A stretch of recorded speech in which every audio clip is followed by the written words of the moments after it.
warahmatullahi wabarakatuh. Perkenalkan, nama saya Nindita Dwi Putri dari kelompok 6 D3 Keperawatan UPI Kampus Sumedang. Saat ini, saya akan menyampaikan materi mengenai LGBT. Baik teman-teman semuanya, mari kita mulai.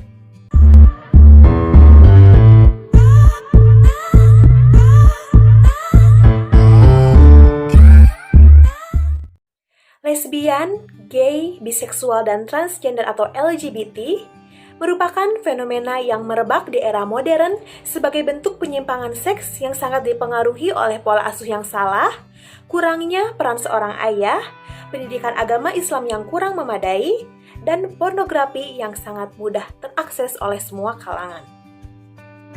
Persoalan penyimpangan seksual telah menjadi objek perdebatan yang cukup lama dalam peradaban umat manusia. Pasangan homoseksual dalam bentuk litwah termasuk dalam tindak pidana berat atau dosa besar karena termasuk perbuatan keji yang merusak kepribadian, moral, dan agama. Menyangkut perkara ini, tentunya sudah ada penjelasannya di dalam Al-Quran tentang hukum dan contoh kejadian yang terjadi di masa lalu perihal praktek LGBT. Hal ini tercantum pada penggalan dari Quran Surat Al-A'raf ayat 80 yang berbunyi, A'udzu billahi minasyaitonir rajim. Bismillahirrahmanirrahim. Walutan idz qala liqaumihi ata'tunal fahisyata ma sabaqakum biha min ahadim minal alamin. Artinya, dan kami juga telah mengutus Nabi Lut kepada kaumnya. Ingatlah tatkala dia berkata kepada mereka, mengapa kalian mengerjakan perbuatan yang sangat hina itu, yang belum pernah dilakukan oleh seorang pun di dunia ini sebelum kalian? Ayat ini menjelaskan tentang praktek perbuatan sodomi yang dilakukan antara sesama lelaki pada kaum Nabi Lut.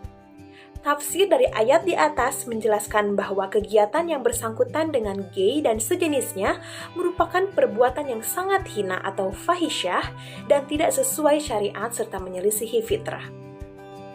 Rasulullah SAW sangat membenci LGBT. Pasalnya, hal-hal tersebut merupakan penolakan frontal atas segala macam kodrat yang telah Allah berikan kepada hambanya. Hal tersebut Rasulullah nasihatkan dalam beberapa hadis. Salah satunya adalah hadis yang diriwayatkan dari Ibnu Abbas radhiyallahu anhu, bahwa Nabi Muhammad SAW bersabda, Allah melaknat siapa saja yang berbuat seperti perbuatan kaum Nabi Lut. Allah melaknat siapa saja yang berbuat seperti perbuatan kaum Nabi Lut. Beliau sampaikan sampai 3 kali. Dari dalil tersebut menyimpulkan bahwa perilaku-perilaku menyimpang tentu sangat aneh apabila dihalalkan. Pasalnya, hal tersebut akan secara gamblang menyalahi beberapa ayat yang berhubungan perihal pernikahan. Karena pernikahan sejatinya harus dilakukan antara laki-laki dan perempuan sebagaimana Allah menciptakan setiap orang berpasang-pasangan. Namun demikian, masih ada saja masyarakat yang pro dan kontra menyikapi persoalan ini. Mereka yang pro menyatakan bahwa itu merupakan hak asasi manusia yang tidak bisa diganggu-gugat oleh siapapun. Dan mereka berpendapat bahwa love is love. Marriage is about love, not gender.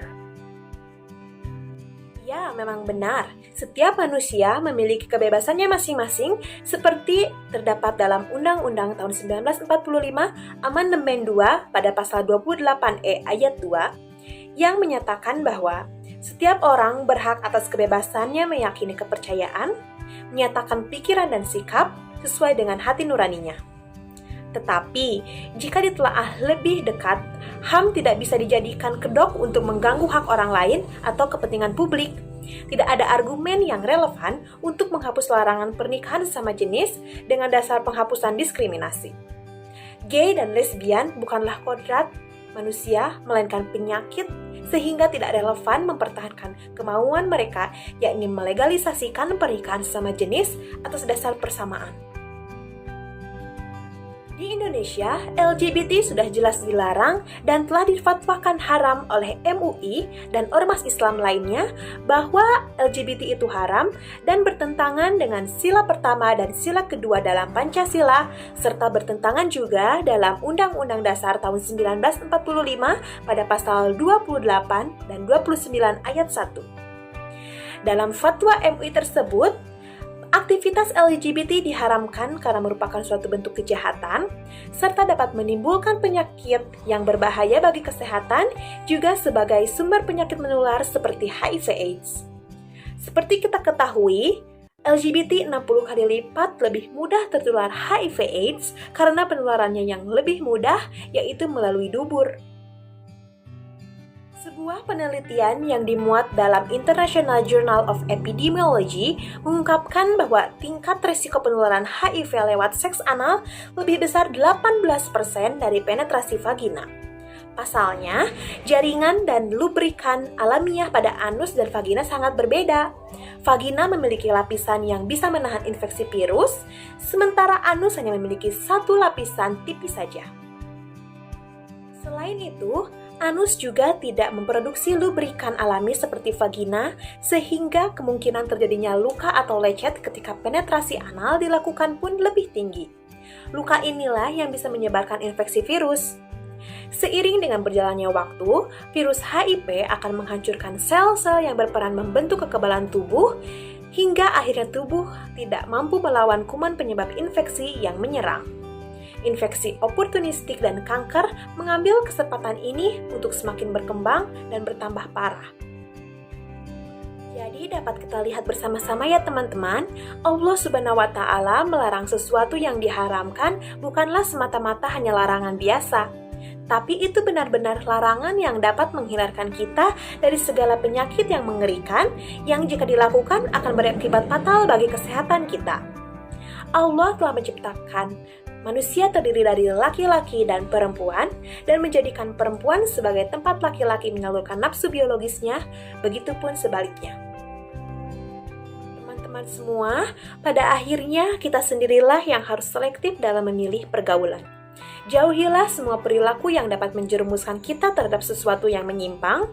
Tetaplah berpegang teguh pada keyakinan kita kepada Allah Subhanahu wa Ta'ala, karena iman yang kuat tidak akan membuat kita dalam kesengsaraan.